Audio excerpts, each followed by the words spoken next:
All the men in my family cook because it's more of a passion. We don't, for us, food is, we look forward to food. And be it breakfast, lunch or dinner, it's all exciting. I mean, dad cooks, my uncles cook. So it's, for us, it's like a matter of pride. We have so many of these gatherings, family functions, barbecues. So it's about sharing the love and sharing togetherness. So it came a bit tough on me. My family was a bit not so happy considering the fact that I was quitting that and joining something to be a chef. So I come from a breed of master mariners. My family, they're all master mariners. And I also was kind of, the path was carved for me. So it wasn't like rocket science, I just had to follow what my family did. But soon as I went there, I realized that it wasn't my cup of tea. It was a very conscious and a hard decision for me to say I don't want to continue with this as my career and follow what I love and what my passion was, which is cooking. So I started my culinary schooling in Ooty, which was a Swiss affiliated college. Did 3 years there and then got into the Oberoi School training program, which is a culinary based program. Post that, I was with the Oberois. I opened restaurants like 360, which was one of a kind concept back then in Delhi. And then I quit Oberois and I followed my journey. I vagabonded the globe. I worked in Europe and America with some renowned chefs, renowned names in the industry, Michelin restaurants, and then worked with cruise ships, airlines, hotels, restaurants, and then decided to come back. The vision was always to come back and do something in my homeland, which is Goa. And yeah, that's where I am now. So Oberoi School, or OCLD, Oberoi Center for Learning and Development, is one of, I would say, the country's ACE program. It's like they pay you to learn. There's no bondage as such, and they put you through a rigorous training program. You don't get trained in just one particular section or department, but you get trained in the entire culinary forum. And I think that was a strong standpoint for me. I think I owe it to them, and hats off to their training program. They really grew me up to a chef who understands the approach to cuisine. They don't teach you one particular cuisine, but they teach you how to approach a cuisine, how to approach an ingredient. That's what is important. So working in Europe is nothing different. I think every zone and every country has got its own charm. If you're in Spain, you will learn Spanish under a Spanish chef. If you're in Italy, you learn their recipes under Italian chef, and it's the same in the world. I never think P&L, right? I don't think ki, if I set up here, this is the X amount of money I'll make. So that's why I came back home. For me, homecoming was more of celebrating Goa.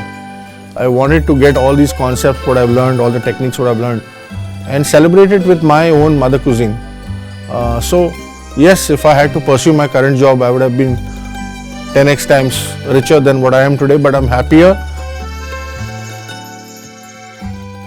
Right now, I call it Cavatina by Avinash Martins because for me, it's like a personal baby. Well, the guests, as I said, from day one, I know the guests who walked into my restaurant, and they still walk in. We've kept that relationship. Another story I would like to tell you is in the pandemic, when the restaurant was shut for 6 months, I used to cook once in a week, and I still touched base with all the guests who are regulars. Guests supported us, even if they didn't need a meal or something, they just wanted to see us, because me and my wife, we hand carried everything. We drove ourselves, and door to door we went and gave things. So I think that bonding is what touched people. Today I don't have clients, they are my family. I could easily say that. Cavatina is no longer a restaurant for them, it's like their dining room. So that's the emotion what I have. So that's, again, it comes organically, it doesn't happen overnight on social media. The rapport we've developed, the understanding, the bond we've developed with our guests is much more than a client and a restaurant relationship. So the popularity of North and South was always there with the tourists, right? Travelers, they prefer the North because there are a lot many places to explore, and South is the quiet, dead kind of a place. Was, right? But when I started shop in 2013, all my friends, all my family, except for my parents and my wife, they said, "What are you doing in the South? You need to be in the North." Many influencers, bloggers, journalists said. I remember one quote from a journalist said, "Son, you're going to be lost. You need to be seen in the North." And I'm a very adamant person.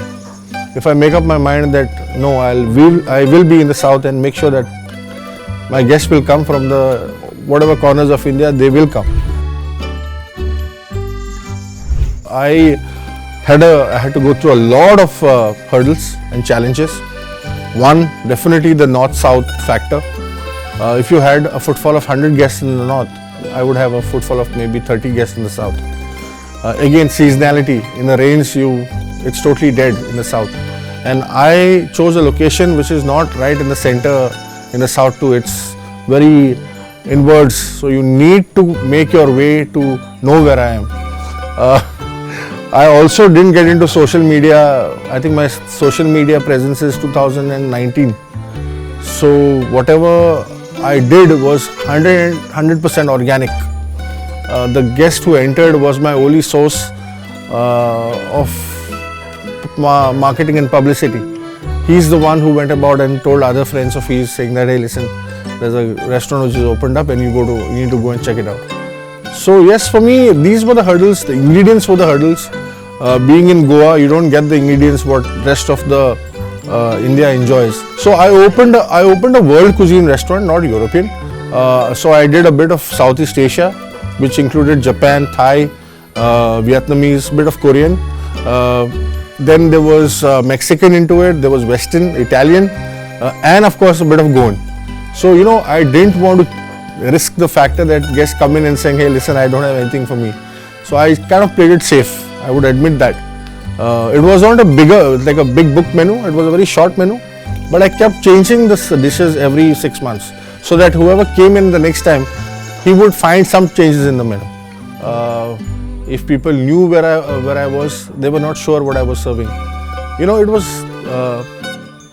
not to the masses, but it was to a very thin layer of people.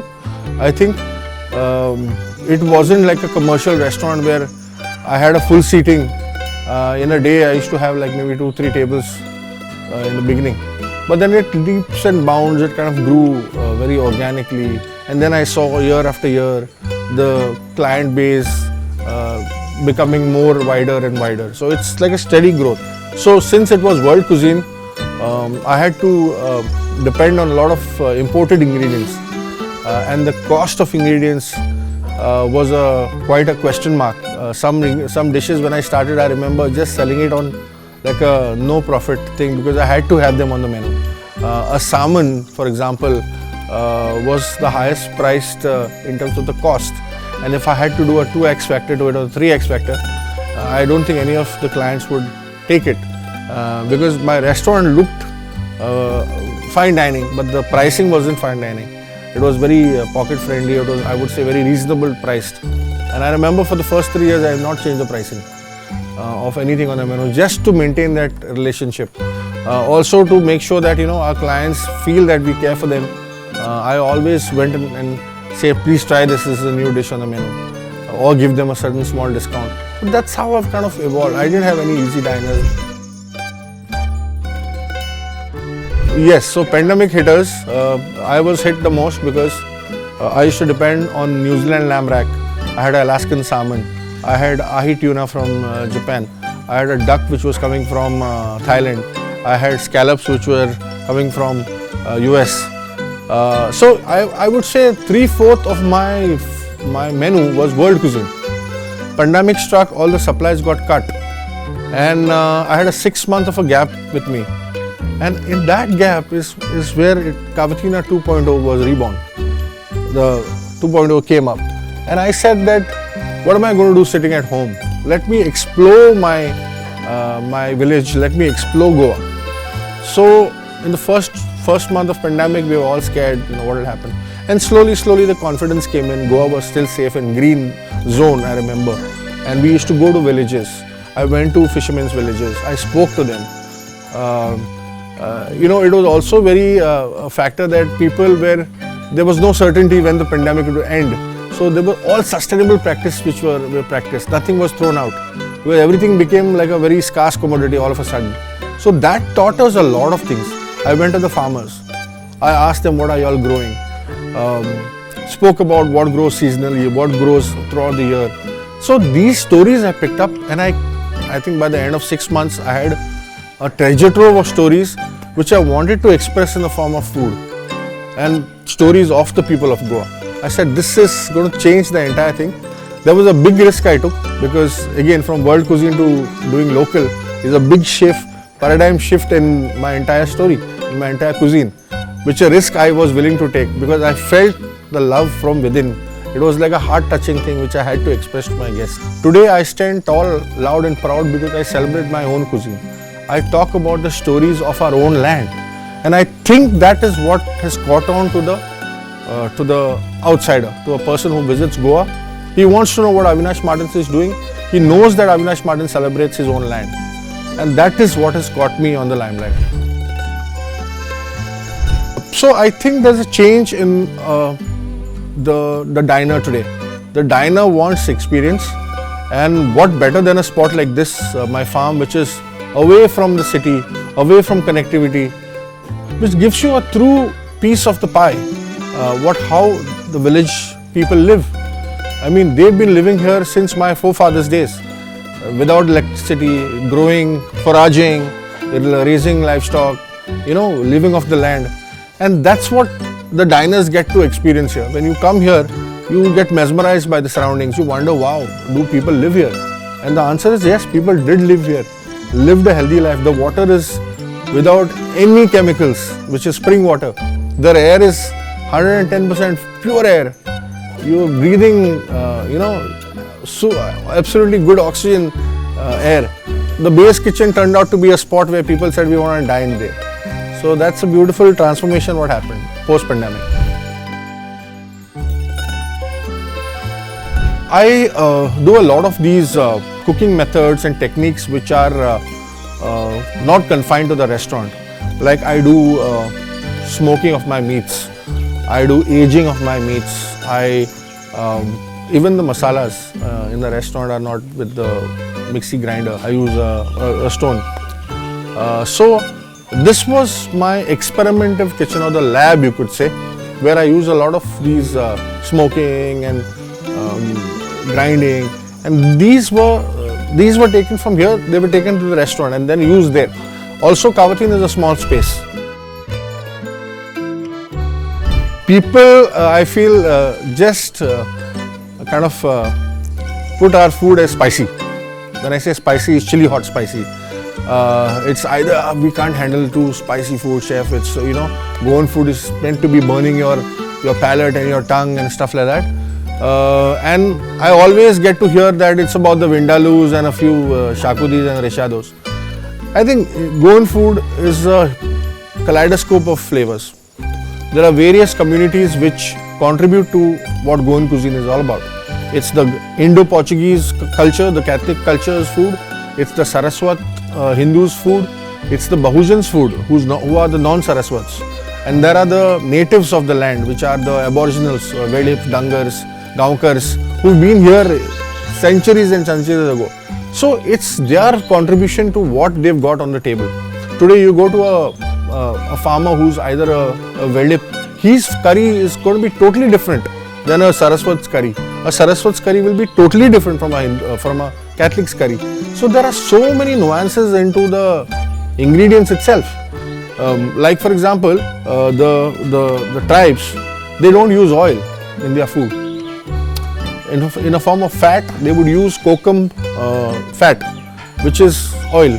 They didn't have the luxury of owning orchards of coconuts. So it was only to the landlords, right? So They made do with whatever was their food. But trust me, each and every community, whatever ingredients, they did justice to it. They made sure that the food was tasty. I take my ideas from various communities, as I said. It's people driven, so artisan driven. For example, a fisherman goes diving for some ingredient. So it's the ingredient also which matters. It's the season also what matters. In a summer we get a different set of ingredients. In the winters it's different. In the rains it's different. So my ideas are from various factors, not just only what Saraswats cook or maybe a Catholic cooks. It's about how I apply my knowledge of being around the world and how I can treat an ingredient as well. Right? We do a carpaccio, which is an Italian word, out of tender coconut. So it's food which is reimagined. So that's my thought process to food here. It's not prototype. It's not like, oh, we're going to be serving you only Hindu food today, or we are going to serve you all the Catholic food today. It's never like that. So when I say reimagined, I'm not saying fusion. Okay, for me fusion is confusion. For me reimagination is keeping the ethos of Goa while presenting it in a flair which is more modern.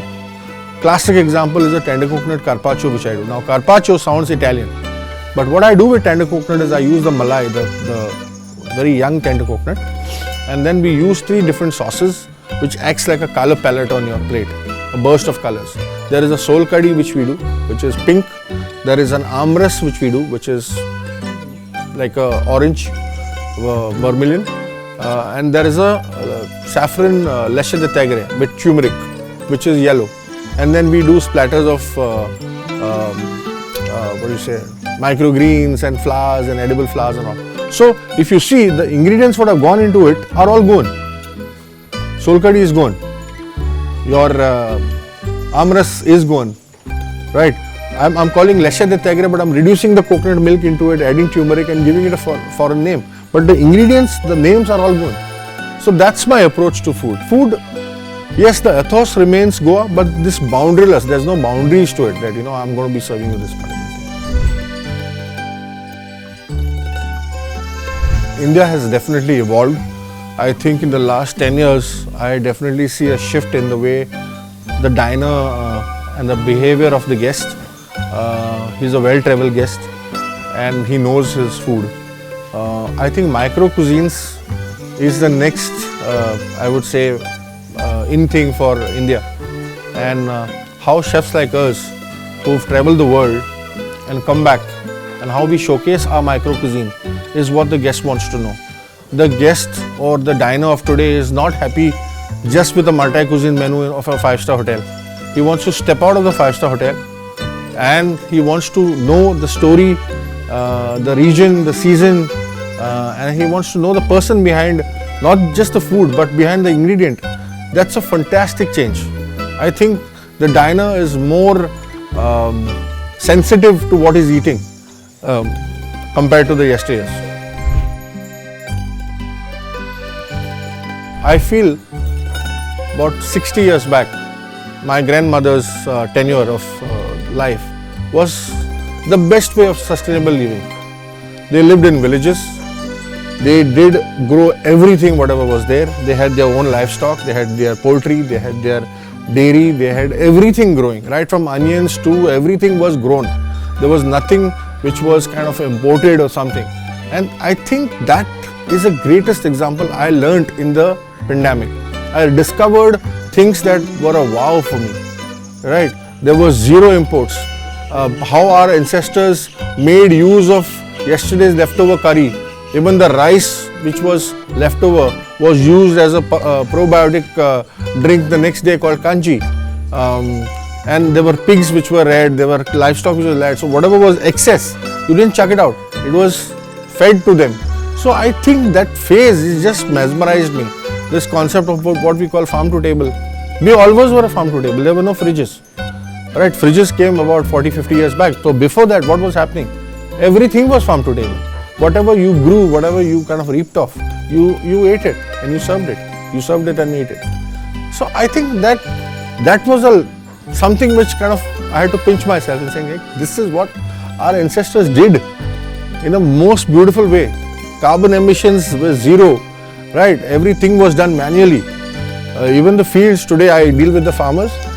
Some of them, there's no electricity there. So they do these channel irrigation, it's called. And they beautifully do it. So this is what caught me. If they could do it 60 years back, what are we with all the education in the world? All the practices, what we've learned, what are we doing with that? So that gave me the whole power and boost to say, let's go back to what it is today. I've always gone across flown or swam across the tide. I've never gone with the flow. And that's my style. I had a choice of setting shop right in the city. I chose not to. I chose to be in a very offbeat location. Yes, close to the coast, but not in the face. Same thing with my farm. For the last 2 years, I've been collaborating with a lot of these luxury brands, collaborating with events where I can showcase more of my food. I do a lot of these food demonstrations, talking about my culture and my food. So the idea is to, yes, reach out to the masses, to tell them, hey, listen, there's a completely different mindset of how we do our food. And these are the various attempts in what we do.